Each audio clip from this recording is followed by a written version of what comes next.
ومن أحسن قولا ممن دعا إلى الله وعمل صالحا وقال إنني من المسلمين. আসসালামু আলাইকুম রহমতুল্লাহ। জি, সম্মানিত শাইখ, আমার একটা বিষয় জানার ছিল।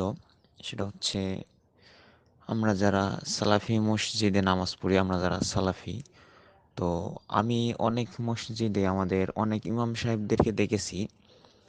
তারা যখন হাত বাঁধে আর কি, হাত বাঁধার স্থানটা তারা একদম সরাসরি বুকে বাঁধে না, অর্থাৎ নাভির উপরে বাঁধে, হাতের কবজির উপরে কবজি রাখে।